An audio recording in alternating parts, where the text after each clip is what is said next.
All right. Light on that.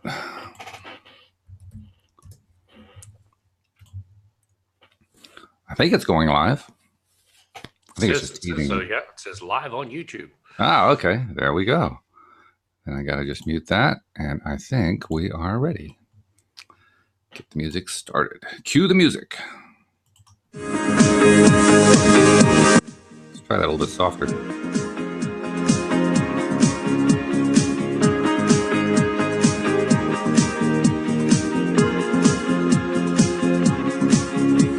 Welcome to LOA Today. I'm Walt Thiessen here with Louis D'Souza. Today is Monday, June the 10th, 2019. It is 8 a.m. in New York and 5 a.m. in Los Angeles. It's 1 p.m. in London and 10 p.m. in Sydney, Australia, but wherever you are in the world, thank you for joining us for another episode of LOA Today, your daily dose of happy.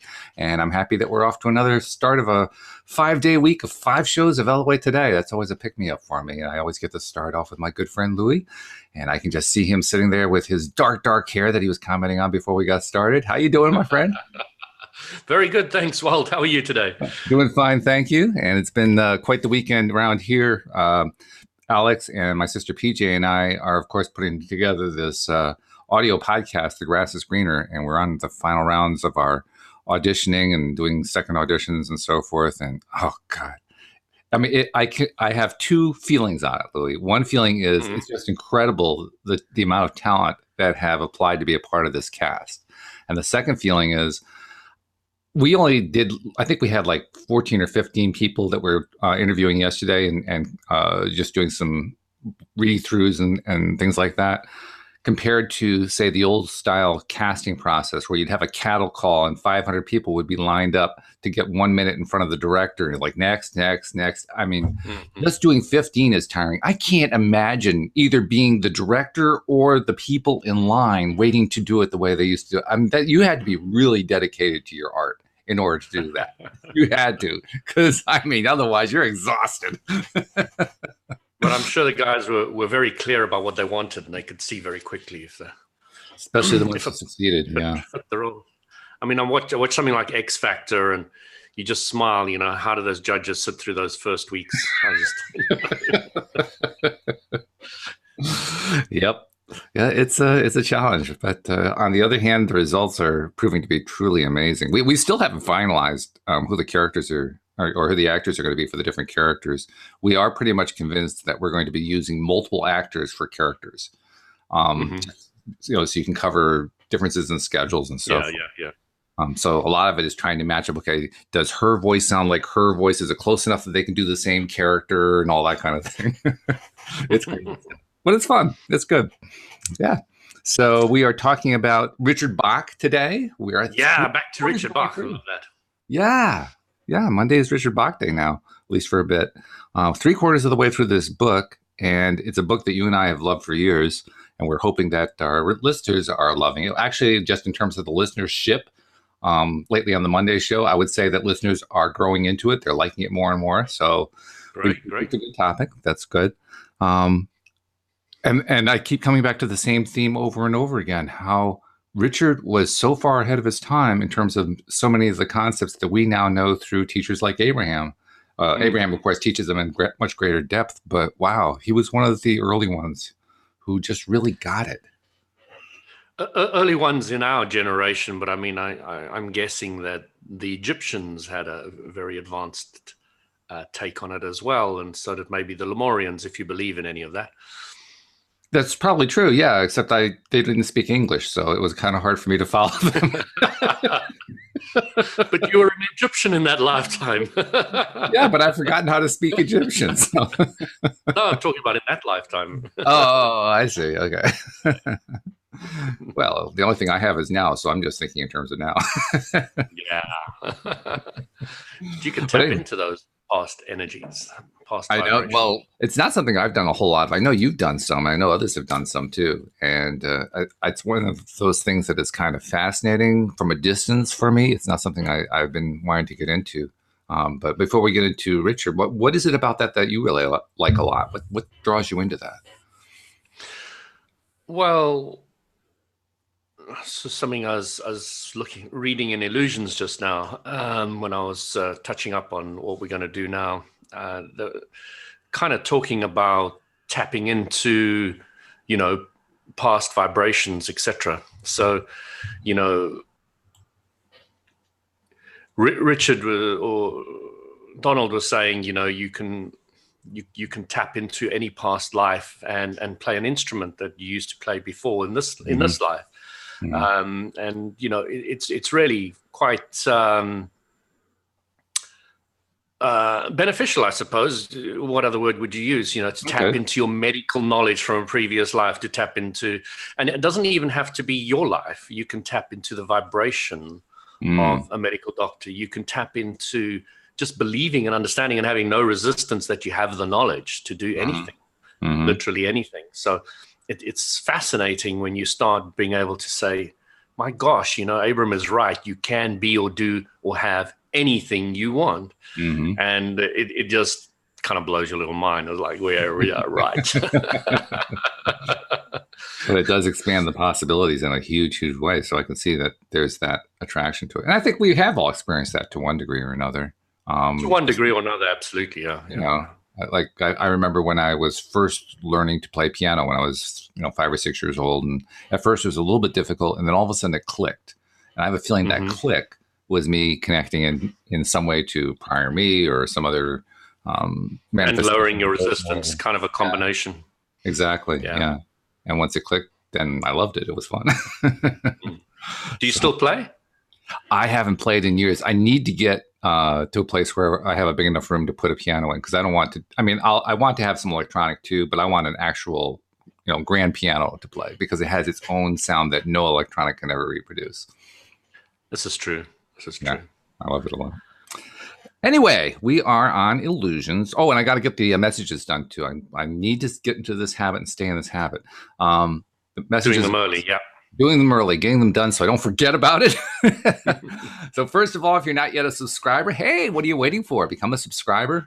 We have a different show every day of the week. We're doing shows 5 days a week, Monday through Friday.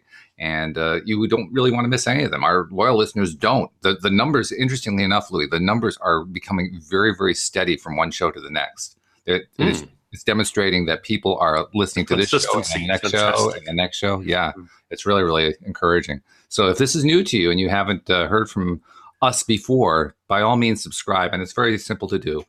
Just go to the homepage of our website, loatoday.net. And right at the top, you will have instructions designed especially for your device, whatever device you're connecting with, to help you become a subscriber and get all of our lovely episodes coming right to your device every single time that we publish them. And then, of course, subscribe and share is the motto. So, be sure you share with friends and family and anyone who you think might be interested in this. Don't do it with the enemies. You'll just get a lot of fights out of that. But with friends, for people who you think would be at least receptive to it, share it, because everybody needs a daily dose of happy, right? So subscribe and share. And also make sure that you're subscribing, if you're interested anyway, in listening to the video version of this, because we live stream this on YouTube. And we would love to have you be a part of the live stream audience. But even if you just want to be able to play it back, watching us as we sit here with our microphones and our headsets and so forth, by all means, subscribe on YouTube and then click the little bell next to it so you get notified every single time that we publish on YouTube. And those are our messages for the day.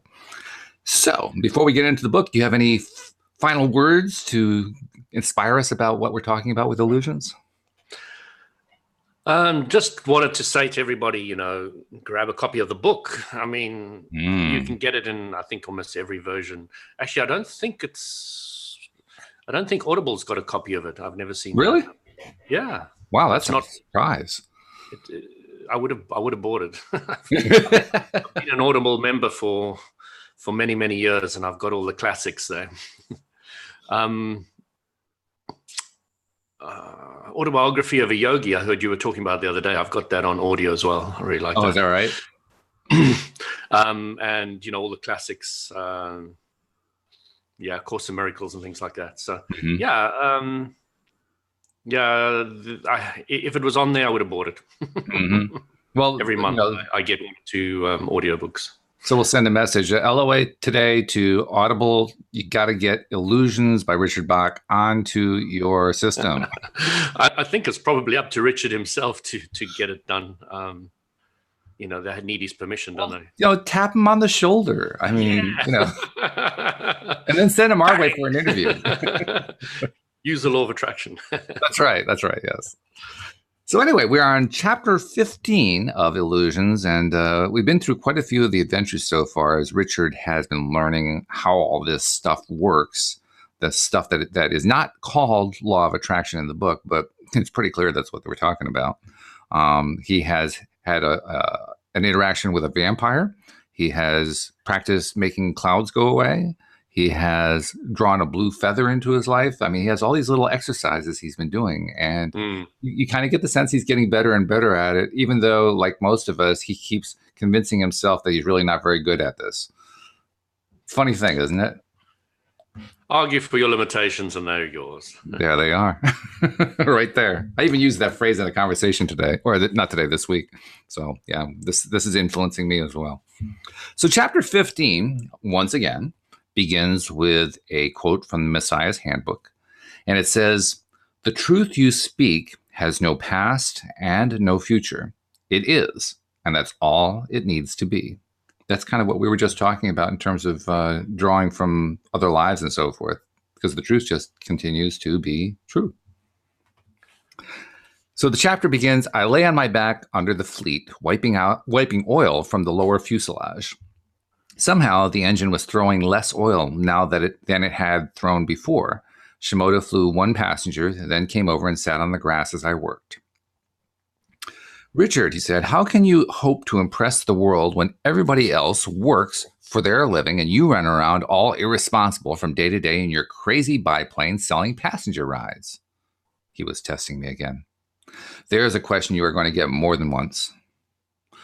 "Well, Donald, part one, I do not exist to impress the world. I exist to live my life in a way that will make me happy." "Okay," he said. "And part two?" "Oh, well, part two, everybody is free to do whatever they feel like doing for a living. And part three, responsible is able to respond, able to answer for the way we choose to live. There's only one person we have to answer to, of course, and that is ourselves," Don said, replying for the imaginary crowd of seekers sitting around. "Well, we don't even have to answer to ourselves if we don't feel like it. There's nothing wrong with being irresponsible. But most of us find it more interesting to know why we act as we do, why we make our choices just so. Whether we choose to watch a bird or step on an ant or work for money at something we'd rather not be doing." I winced a little. "Is that too long of an answer?" He nodded. "Way too long." "Okay, well, how do you hope to impress the world?" I rolled out from under the plane and rested for a while in the shade of the wings. "How about, I allow the world to live as it chooses, and I allow me to live as I choose?" He threw a happy, proud smile at me. "Spoken like a true messiah. Simple, direct, quotable, and it doesn't answer the question unless somebody takes the time to think carefully about it." Try me some more." It was delicious to watch my own mind work when we did this. "Master," he said, "I want to be loved. I'm kind. I do unto others as I would have them do unto me, but still I don't have any friends and I'm all alone. How are you going to answer that one?" "Beats me," I said. "I don't have the foggiest idea what to tell you." "What?" "Just a little humor, Don. Liven up the evening, a little harmless change of pacer there." "Well, you'd best be plenty careful how you liven up the evenings. Problems are not jokes and games to the people who come to you unless they are highly advanced themselves, and that sort know their own messiah. So you are being given the answer, so to speak. Try that beats me stuff and you'll see how fast a mob can burn a man at the stake." No, I don't know about you, Louis. That would be enough for me to just stop right there. But Richard continues. I drew myself up proudly. "Seeker, thou comest to me for an answer, and unto thee I do answer. The golden rule doesn't work. How would you like to meet a masochist who did unto others as he would have them do unto him? Or a worshiper of the crocodile god who craves the honor of being thrown alive into the pit? Even the Samaritan who started the whole thing, what made him think that the man he found lying at the roadside wanted to have oil poured in his wounds? What if the man was using those quiet moments to heal himself spiritually, enjoying the challenge of it?" I sounded convincing to me. Even if the rule was changed to do unto others as they want to be done to, we can't know how anybody but ourselves wants to be done to. What the rule means and how we apply it honestly is this: do unto others as you truly feel like doing unto others. Meet a masochist with this rule, and you do not have to flog him with his whip simply because that is what he would want you to do unto him. Nor are you required to throw the worshiper to the crocodiles. I looked at him. Too wordy? As always, Richard, you are going to lose 90% of your audience unless you learn to keep it short. Well, what's wrong with losing 90% of my audience? I shot back at him. What's wrong with losing all my audience? I know what I know and I talk what I talk. And if that's wrong, then that's just too bad. The airplanes are $3 cash. You know what? Shimoda stood up, brushing the hay off his blue jeans. What? I said petulantly. You just graduated. How does it feel to be a master? Frustrating as hell. He looked at me with an infinitesimal smile. You get used to it, he said. That's the end of chapter 15. Any comments before we move on? Yeah, let's dig into the truth you speak has no past and no future. It's all that it is, and that's all that it needs to be. Mm-hmm. So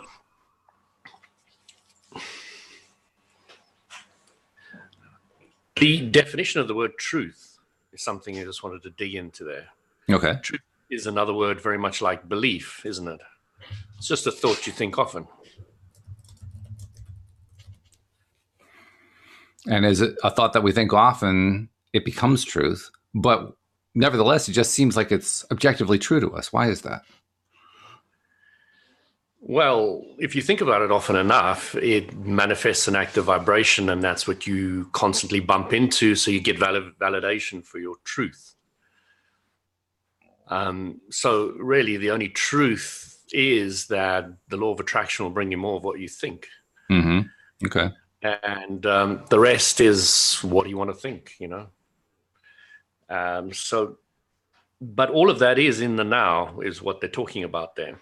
There is no past and no future. So even if a active vibration from the past is affecting you now, it is activated by you in the past. And if you are affected by a vibration of somebody else, then you are allowing it to affect you. It's like I had this heated discussion, I'll say, in the sauna the other day.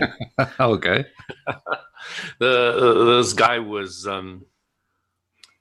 arguing for the fact that he doesn't totally create his own reality. So I said to him, okay, so to what degree do you create your reality, and what degree do I control you? And he didn't like that for a second. So sure, yeah. I said to him, did you like the idea? Do you believe that you can not agree with anything and everything I say? Do you think you have that power? He says, yes, definitely. I can refuse to agree with what you're saying or not saying. I said, great. So can't you do that on all subjects? And he wasn't too happy about all that either. He literally stormed out of the sauna, but his mom was quite keen to carry on chatting to me all the time. She was much more into this. That's funny. And he was really trying to get his mom on his side, but she wasn't having any of it. It was quite fun. Oh, dear. Yeah, it sucks when people don't behave the way you want them to behave, I tell you. So it is, and that's all there needs to be. So, yeah, what is really is just the active vibrations, and the active vibrations that you've had activated in the past, or that you are allowing that are in your environment to currently affect you. So, but again, your choice, how much you want to allow that. So, yeah, I love the aspect of that I love is how much power it gives you and how much control over your own life it gives you, how much confidence you start getting with it, and how much you can start healing yourself and getting more money and more this and more of the things that you want. As somebody was saying in the Law of Attraction group, I don't want money or cars or anything like that. You know, I just want to be, kind, loving, helpful, nice kind of person. And we're so, well, fine. there's nothing stopping you using the law of attraction, to manifest all that kind of things as well. So, yeah, it really was quite fun to watch that whole process in the sauna, because the guy was very, very clear in what he believed. But he wasn't happy when the fabric of his belief structure started shaking a bit. It was right. Yeah. It was a little too much for people, and I understand that, and I appreciate that. The other thing he said to me in the sauna, which was very interesting, he said, you just want me to agree with you and to believe what you're wanting me to believe. And then, I kind of really looked inside and said, if I wanted that, if I really wanted them to agree with me and believe what I'm saying, I would have lost already. I would have lost the instant I wanted them to agree with me, because it doesn't matter how much I want to convince you, Walt, that this is the way it is. You're still going to take that information and make your own decision, aren't you? Absolutely. It doesn't matter if I just generally or gently give you an idea and you take it and run with it, or if I try force you, it's really going to make no difference. At the end of the day, the person who's receiving it has the choice to take on that information or let it go. And you might try to make it, covered with a spoonful of sugar to make it easier for me to accept it. But still, I'm the one who's deciding whether to accept it, even under those circumstances. Yeah, but I'm a whip guy, not a sugar guy. Well, remind me never to get you angry, that's for sure. It's interesting. Different teachers, you'll often find they're usually one or the other. They're more sugar orientated or more whip orientated, and you'll find the students that are more interested in learning in that form will choose the appropriate teacher. It's really really interesting getting into it. By the way, I do have to comment that a spoonful of sugar is absolutely disgusting. Okay, that's a whip for you. I mean, anybody's ever tried that? It's like, oh God, what did I just do? Oh, Walt, you're so beautiful and pretty. You're gonna slap me. Like, give me something to counteract that. It's too sweet. And it's interesting. Yeah, a lot of people that I bump into are more the warrior type, the fighters, or the people who like the hard lessons rather than the want the sweet loving type of lessons. And I ran into somebody like that just a few days ago on Facebook. I'm pretty sure he was just trolling. He joined a law of attraction group, and it was very clear he had absolutely no belief at all in law of attraction. In fact, he was 100% convinced it was all, in his word, bollocks. It was, everything was bollocks from his viewpoint. And he was just there to start fights and, stir up trouble and so forth. It was interesting. And he was kind of passive aggressive about it, in that somebody had posted something and he posted something that said, well, that never works. And he just kind of left it there. And me not realizing he was there to troll, I responded to him, and all of a sudden he's blowing up in my face like, oh, well, this is interesting. An interesting choice going on here. Okay. But this guy clearly was doing it because, even trolls, they troll because they think they're going to get something out of it. They think there's a benefit, some sort of an advantage. Well, they want a reaction, don't they? Yeah. Yeah, they want a reaction, and they want the energy of that reaction. So I gave him a little bit of reaction, and he gave me some pushback, and I realized where we're going. I said, okay, well, thank you. Goodbye. Yeah. I also noticed here in the book that they were talking about how to speak to a seeker, telling them it's all rubbish is not necessarily the best way to go about it, and you could find yourself stoned or hanged or whatever. And it's interesting because when you do portray something to somebody, when you do portray an idea or a concept to them, there are ways in which they can easily accept it, and there's ways in which they will definitely want to run a mile. So you learn, and it's great because the law of attraction really helps you understand this when you're speaking to different people, how to relate differently to every individual, right? And to work with where they're at, where their vibration is. Because if you're starting to throw huge concepts at a beginner, it's just going to go straight over their heads. And if you're going to feed beginner stuff to new guys, it's also not going to go down very well.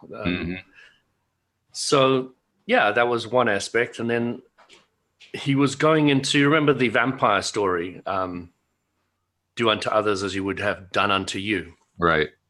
So you've got the whole concept that here you are, and a lot of people believe that you should do unto others as you would have done unto you. I think it's a Christian thing more than anything. Oh, yes. And it is so completely flawed, and a lot of people haven't really got that yet, that it's flawed. I mean, this one lady on the Law of Attraction group was saying, you know, why do I keep on bumping into narcissistic people? And I said, that's probably because you don't realize that everybody's narcissistic, even you. Oh, well, yeah, that didn't work for her, I'm sure. Not necessarily the best way to answer a question. It may be true, but it's a bit of a slap in the face. Yeah. Well, I'm sure you got a reaction out of it. I don't think I did, actually. I think no, really? I don't know. I never went back and had a look. Oh, usually you get a notification on Facebook saying somebody replied to your message, but nobody did. Yeah. But, you know, it didn't bother me either way, because it really is a tough concept for a lot of people to grasp, you know. It is. I'm a suicide bomber, so I don't expect you to go around being a suicide bomber. You know, it's just it doesn't work that way. No, it doesn't. Yeah, but it's interesting to understand what a suicide bomber actually wants. They don't just want to kill themselves and blow up people. They want people to understand their plight that nobody else seems to be care about or be looking at. They want to amplify that. That is their focus. Their focus is not about going around blowing themselves up. Yeah, it's almost a way of expressing their rage, their determination to obliterate the enemy and all that. No, I don't think there's much of that in it.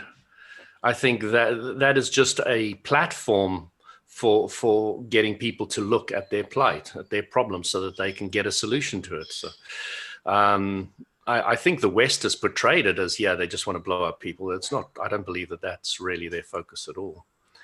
But who knows what's going on in each individual's mind?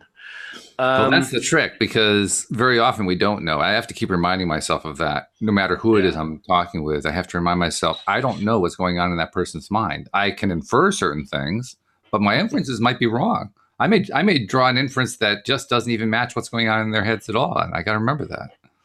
But that's okay. When people get things wrong with me, I still learn. So it doesn't really matter. Yeah.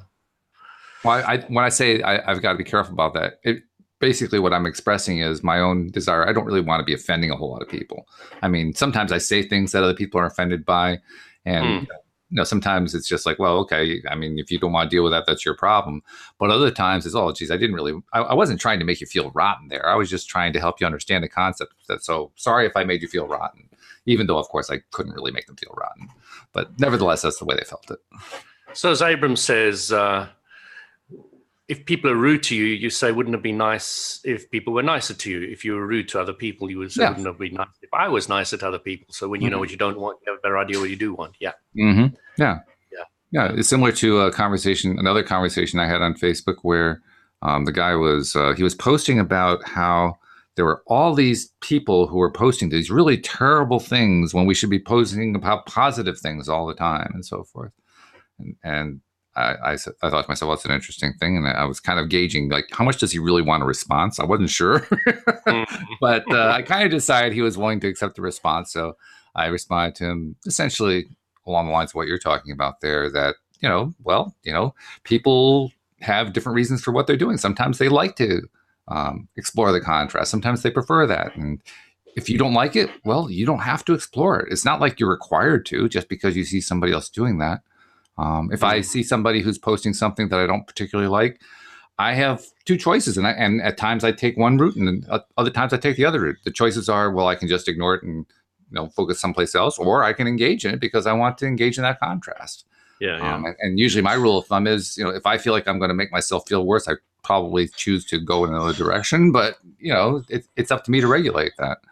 And He thought I was basically just refusing to fix the problem. So what are you going to do? Perspective, use it or lose it. That's what That's right. religion says. Oh, Use my. it or lose it. So anyway, let's see. We are through chapter 15. Shall we get on to 16? Just one thing at the end here. It says, Oh, sure. well, congratulations, you graduated. How does Yeah. it feel to be a master? Frustrating as hell. Mhm. He looked at me with that infinitesimal smile. You'll get used to it.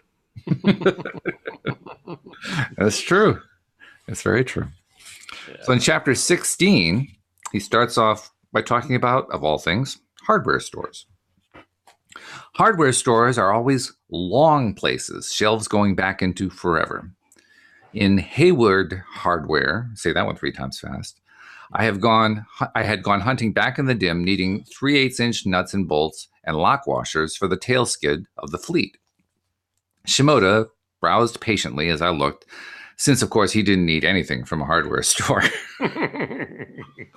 The whole economy would collapse, I thought, if everybody was like him, making whatever they wanted out of thought forms and thin air, repairing things without parts or labor. Boy, there's a great example of I'll argue for your limitations right there. Absolutely. I was just thinking, my gosh, that's the thought that a lot of people would have, though. It is, yeah. I mean, to me, I look at that same situation. I say to myself, it's not an economy collapsing. That's an economy stabilizing. What are you talking about? So, I mean, anyway, at last, I found the half-dozen bolts I needed and journeyed with them back toward the counter, where the owner had some soft music playing.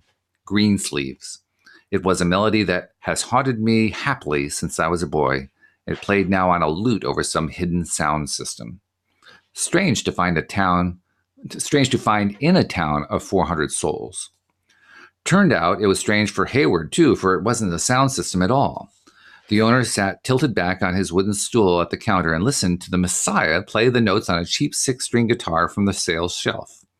It was a lovely sound, and I stood there quiet, paying my 73 cents and being haunted again by the tune.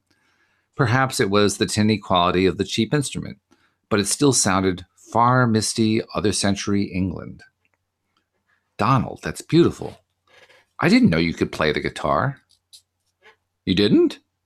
Then you think somebody could have walked up to Jesus the Christ and handed him a guitar and would have said, I can't play that thing? Would he have said that? Shimoda put the guitar back in its place and walked out into the sunlight with me. Or if somebody came by who spoke Russian or Persian, do you think any master worth his aura would not know what he was saying? Or if he wanted to skin a D10 cat or fly an airplane, that he couldn't do it? So you really know all those things, don't you?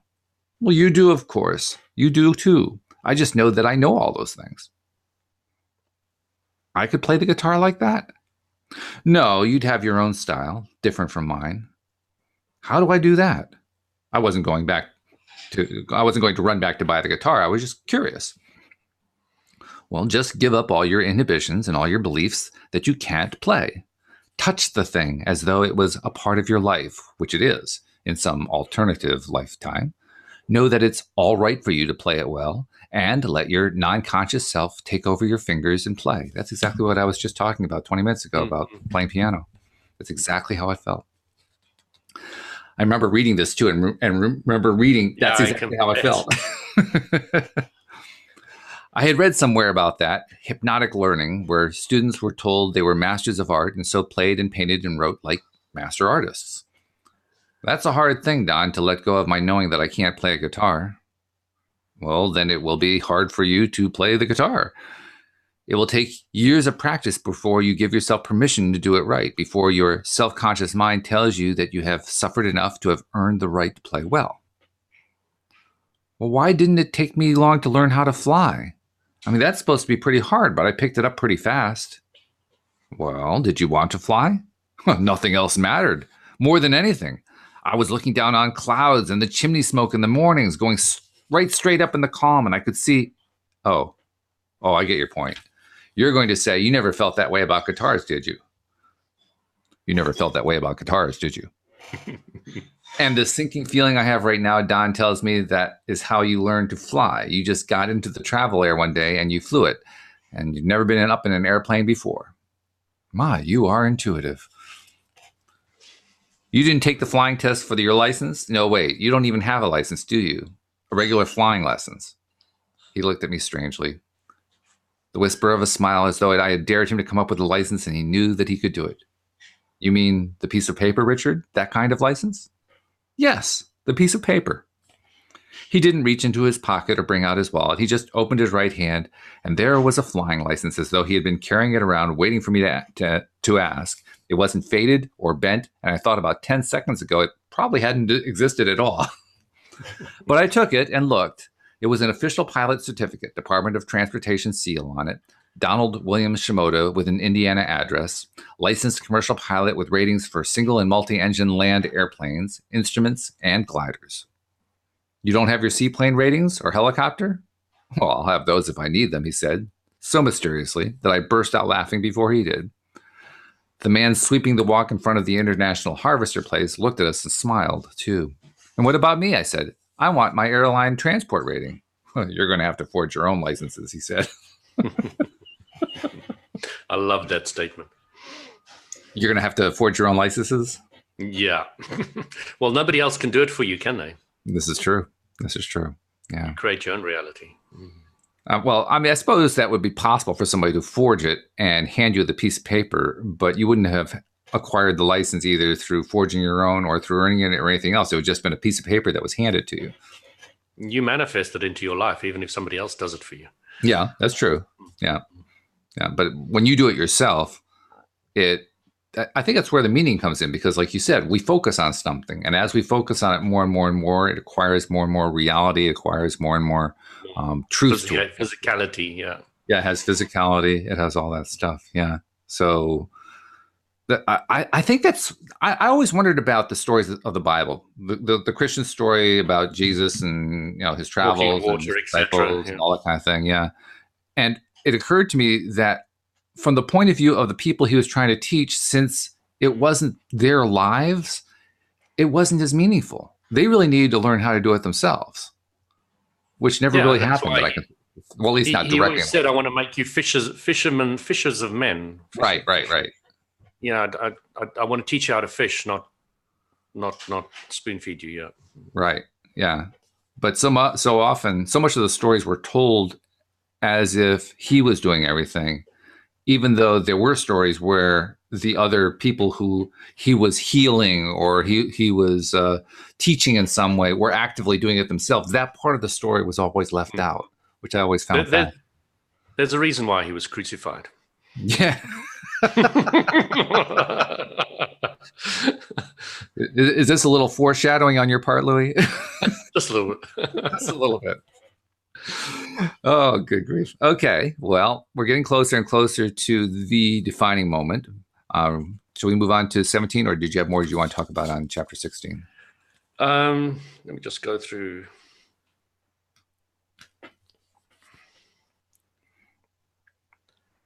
So, talking about instant manifestation, I don't know if you've ever heard the master called Sai Baba.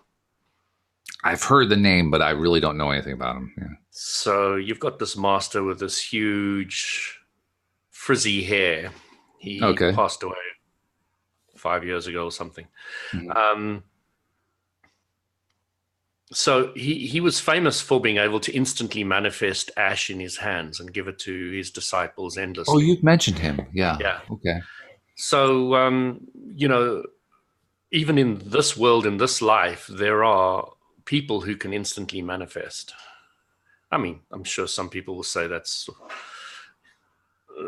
not true, and he had some up his sleeve and blah, blah, blah, blah, blah. But, Actually, that wasn't my first thought when I heard that. My first thought is, he can't do any better than Ash, really? Well, he had what is common to a lot of masters, is the ability to be in bilocation. So he was in many places at the same time, reportedly, et cetera, et cetera. So he had a lot of the normal skill sets of advanced beings. Mm-hmm. And bilocation and being with many of his students at the same time is quite common. Mm-hmm. But what I'm saying is, if you speak or you look on the internet and troll, you'll find that there are people who have instantly manifested things, and it's, you probably look at your own life and you probably find there's a few things that you've Oh instantly yeah, manifested, something you didn't have too much resistance to, and it's just, wow, where did that right. appear from? Yeah. So you just start scaling it up to get more and more and more. There's a fascinating story about Sai Baba's ash with Carolyn Mace. Okay. Can you remember it? Yeah, so somebody gave Carolyn Mace some of Sai Baba's ash, and she always treasured it and always had some good experiences around it, etc. Then one day she read an article saying Sai Baba had misused a young boy or something like that. And it flashed through her mind, I wonder if this is true. And after that, everything started falling apart for her on any and every Mm, level. And she came to quite a few realizations about that. yeah. And the ash vanished, and I don't know, there's a whole lot of things about it, but it was a great story. If you ever get the opportunity to listen to Carolyn Mace's story about that, Hmm. it's well worth the listen, because it really puts the whole context into, you know, people judging other people based on specifically something as arbitrary as TV or news. Mm. Or newspaper. So, they're just sensationalists. And even if it was true, it's none of your business. It's got nothing to do with you. Well, that And will run people. That will rub a lot of people the wrong way. It would probably rub me the wrong way in some ways, because I just dislike very intensely the idea of people being abused. So I can see where people would react to that. you do totally believe people can be abused?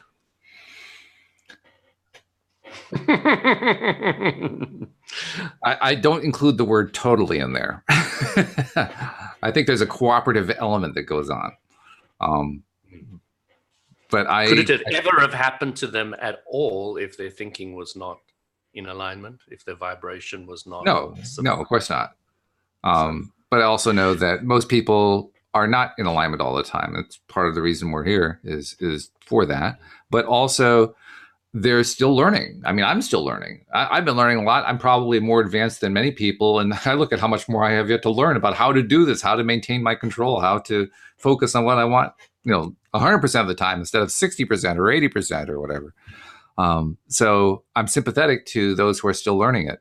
And, but even more, there's something about the energy of behaving abusively toward others, specifically where, because you're implying like a sexual abuse or some sort of physical abuse. There's something about that that's just, I really don't want to be a part of that at all. I don't want to have anything to do with that in my life. I don't want to in any way demonstrate my love for it or acceptance of it, because I just dislike it so much. Now, do I understand that I'm creating limits in my own mind? Yeah, sure. Of course, I'm creating a limit in my own mind, but that's a limit I choose readily.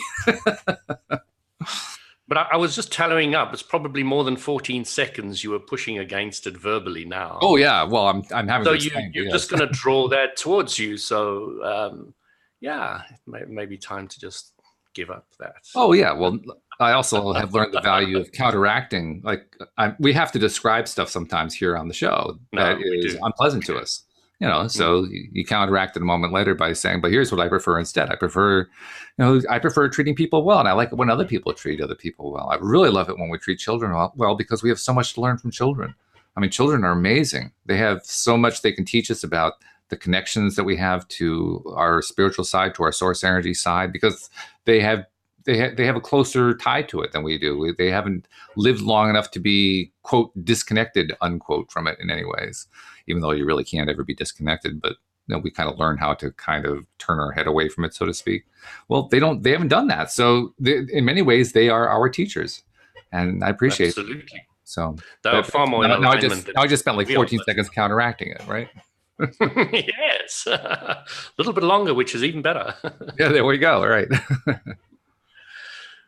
So just have a quick look here. So manifesting that license instantly. is something when you read the book for the first time, you're right. Yeah. Just opens his hand and this perfect document, even with his middle name, William, and his address, etc., manifests. I just look at my own mind and, I think of how much resistance I've got to being able to do that. It's massive. And when you look at that resistance, you really see with clarity why you can't do it. Oh, yeah. Yeah. I mean, when I first read this book, I mean, because it's example after example after example of how this guy instantly manifests stuff. And every time we came up upon one, I would go through all these little machinations in my mind. Well, it was sleight of hand. Well, maybe it wasn't sleight of hand. Well, it's a fiction book. It doesn't really exist. But does it exist? And just going at it in all these different directions and so forth, all of which demonstrated that I really didn't believe any of it, that I really doubted all of it, and that I had these huge resistances to all of it. But I really wanted them. Yeah, but that's the interesting thing about the book, when you're coming from that angle of non-believing or non-understanding to reading the book, you feel your emotional guidance system gives you very positive emotion with regard to instant manifestation. So you're confused because your past history of belief structure wants to counteract I'm feeling good about what I'm listening to here. And that whole conflict goes and until Abram came into being, and it's only 3 years ago now, and started filling in all the blanks, did I really understand it? Before then it was like just a fantastic book. Now it's a fantastic book I understand.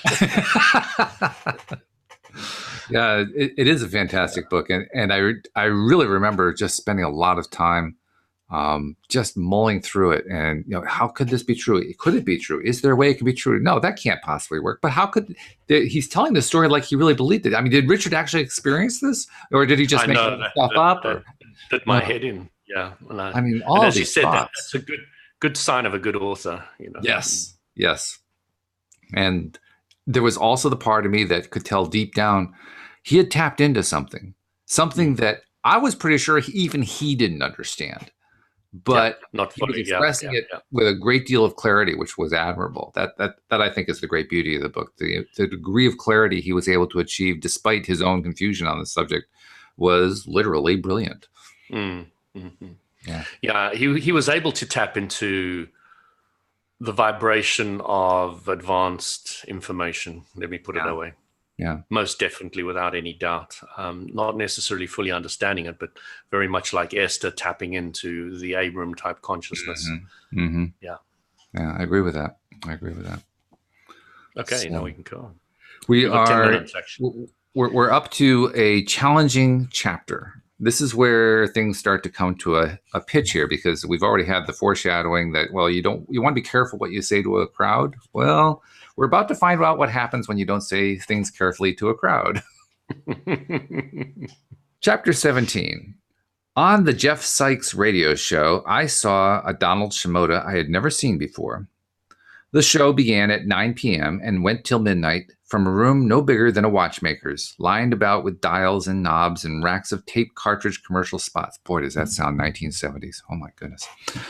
Sykes opened by asking if there wasn't anything illegal about flying around the country in an ancient airplane taking people for rides.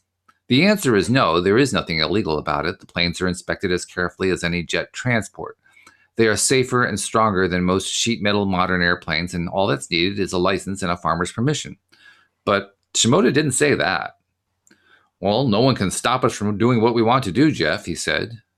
Now, that is quite true, but it had none of the tact that is called for when you are talking with a radio audience that is wondering what is going on, these airplanes flying around. A minute after he said that, the call director telephone began lighting up on Sykes' desk. We have a caller on line 1, Sykes said. Go ahead, ma'am. Am I on the air? Yes, ma'am, you are on the air, and our guest is Mr. Donald Shimoda, the airplane flyer.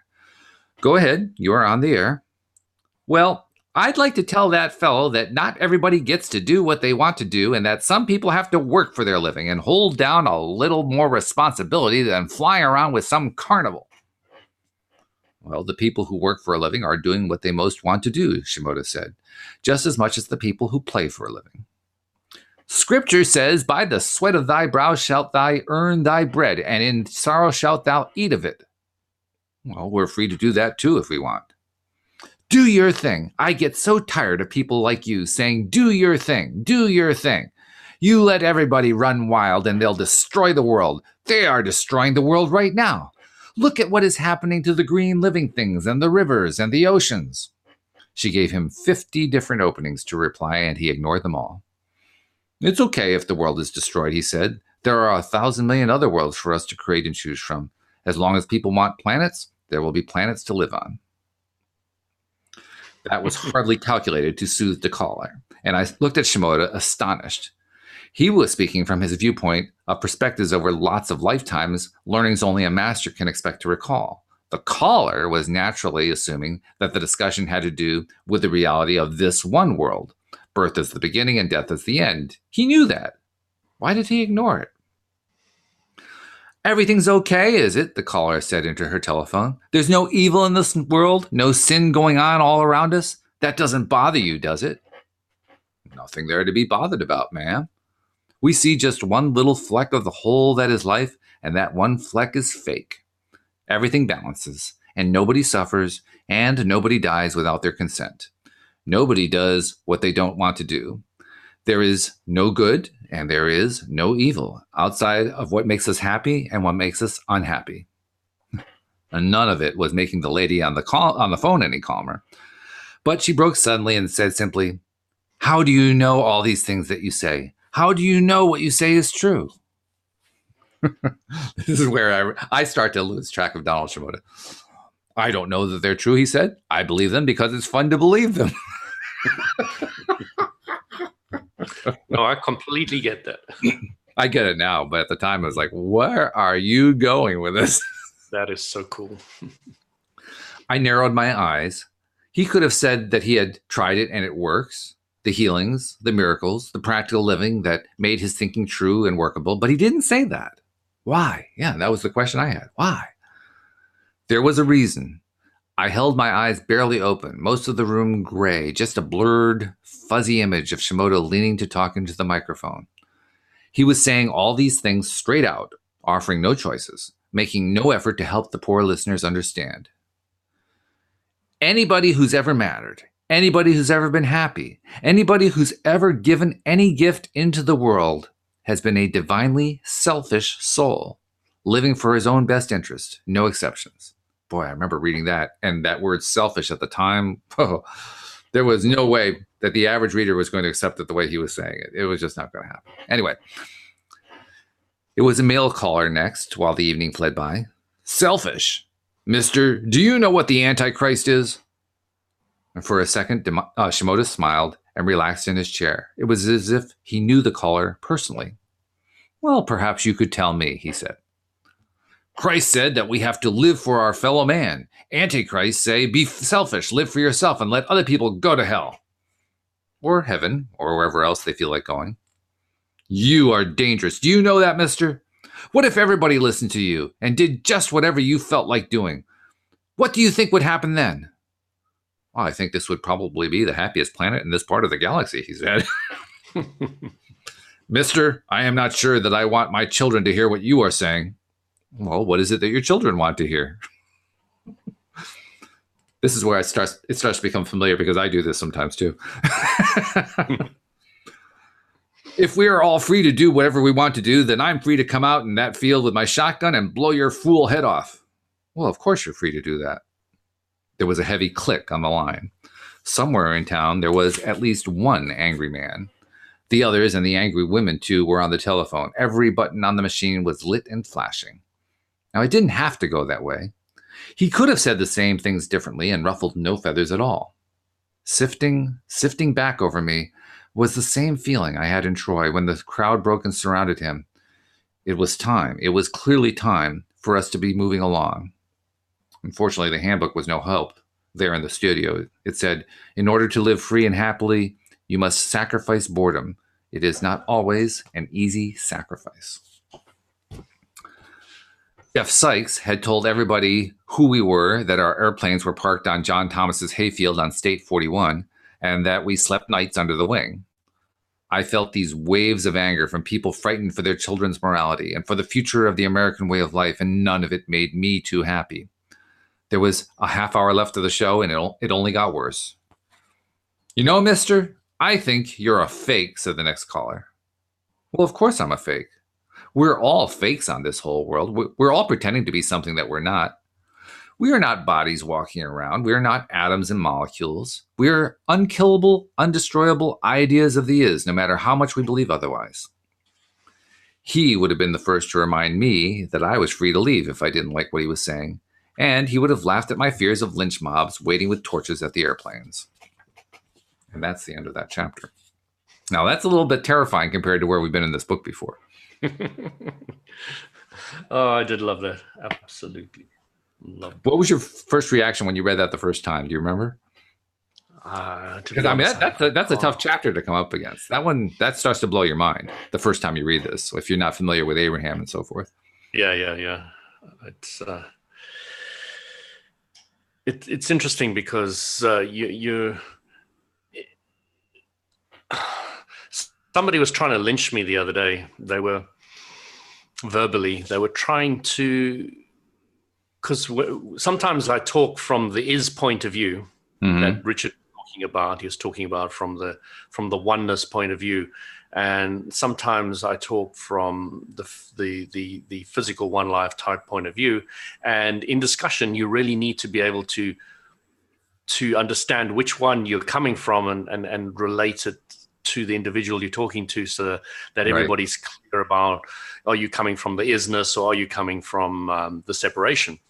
And somebody was throwing this back and forward at me. And when I said to them, you know, you are lynching me by when I'm talking about the oneness, bringing it into the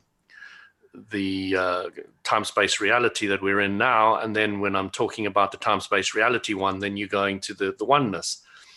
And once I portrayed it like that, the person really stopped and thought, oh my gosh, you know, that, at least I'm guessing from the reaction they gave me, that they really got the difference between speaking on those different levels.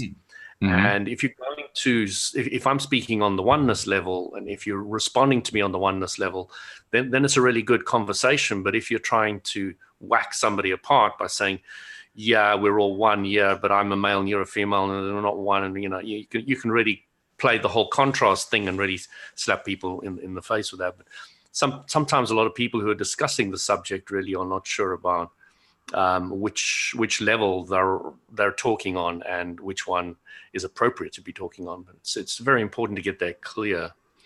Well, I think there's also another thing too. I mean, you've laid it out beautifully, but I'd like to add one other scene, so to speak, one more possibility, because I see this a lot. I've engaged in this myself, although I try to avoid it whenever I can consciously remember to do so. But people who will use the position of, you know, thinking from the isness or from the oneness as a way to cudgel somebody else, like meet them gently about the head and shoulders, you know, like, oh, this is me showing I understand this so much better than you do.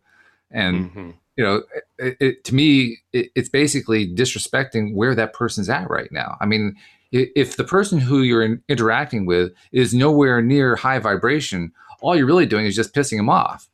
You're not really actually helping him in any way that I can see, because it's too far away. It's like what Abraham talks about. If you're in depression, you know, joy is like way out of reach. You can't get there. Go for anger or something like that. Go for something that's a little bit higher on the scale without being all that high up. And I think the same thing happens in discussion. The thing that is challenging for me, and that I really appreciate about Abraham, is they really know where the person is vibrationally on that subjp. Yeah, and they always answer exactly to that. Yeah, and they answer to that, and I don't always have that perspective. And I sometimes, by people's reaction, I start gauging. Okay, right, I've got it completely wrong, or yeah, I'm spot on. So, you know, that's when the emotional guidance comes in, where, you know, you kind of feel, does this, what I'm saying now, does it feel good or doesn't it feel good? And that's where mankind brought up the word ego. And, you know, when you feel you're speaking with ego, then yes, of course, you do get positive ego. So, if it still feels good, then it's right. But most of the time we look at ego as negative. So if you are speaking with ego, then yeah, you're going to be probably hitting the wrong vibration to help the other person. Yeah. And ego, I've said this many times on the podcast, that to me is a very, very slippery word, because one person's ego is another person's joy. One person saying, well, your ego is in your way, or your monkey brain is in your way, or whatever. What they're really saying is, I don't like what you're saying. Yeah. Not that they don't say I'm the one who is choosing this reaction. You are making me feel this way. Your ego is making me feel this way. It's you. It's your fault. Stop being the ego. Yeah, I personally have no problem with the word ego, and I love ego, and I see the positive aspect of ego, and I always will. That's the rest of the world generally not quite seeing it from that perspective, but I really, really like the ego person. And with a double-edged stick, there is a good side to the word ego, and when you're focused on that, it's brilliant. It's really, really good, because the confidence people are often lacking in life are because we've constantly say you got to watch your ego, you got to be careful what you say. There's all these things that are stopping people express and be their full selves. So I like the way you express that too, the idea of it being the two-ended stick, because it truly is. There is what you're labeling the good side as opposed to what you're labeling the bad side. And the labels are, arbitrary. We can call it whatever we want to. But the point is, there is the ego end, there's the lack of ego end, there's the experiencing ego, there's the I don't want to experience ego. I mean, you can express it a lot of different ways, but it all comes up to the same thing. And I appreciate that, because when I'm looking for a way to say I find it to be slippery, it's like the stick itself is slippery. At times, I feel like I'm grabbing the stick, and all of a sudden, I find I'm at the end, at the left end, and then later on, I find I'm at the right end. It's like, whoa, what happened? The stick seemed to move in my hands. What's going on here? That's what I mean by slippery. It's hard. It's like you have to know what the context is in order to understand how people are using the word, so you can respond to it and know how to react to it. Yeah, I think that's really what a master is. A master can see clearly the vibration on the subject that the individual, wherever the individual's at that moment in time. Yeah. And that is, to me, amazing, because Abram does it to a huge audience of 200, 300, 400, 500 people, whatever. And they can feel the whole audience, and they can see when somebody lights up, so that they can choose them. And the way they light up is they've got the question, and they're not far from the answer. Right. And when somebody is in that vicinity, they pick them. So when they come up, it's not that difficult to take them from where they are to where they're going. And it's always been the big thing I've admired about Abram. It's like, wow, absolutely. If I could see that clearly where everybody was on a subject, that'd be amazing. And it's not impossible for me to learn that either. It's just, I've just got to open myself to that idea. Well, unfortunately, our hour is past. We're actually over the hour, but it's been well worth it. So thank you for continuing to explore Richard Bach's illusions with me. And I look forward to carrying on the conversation next week. We're nearing the end of the book. We're right at the climax, so you don't want to miss it. Make sure you tune in next time. Thank you to our live stream listeners. Thank you to our podcast listeners as well. And we will see you all next time here on LOA Today. Goodbye, everybody. Thank you, everybody.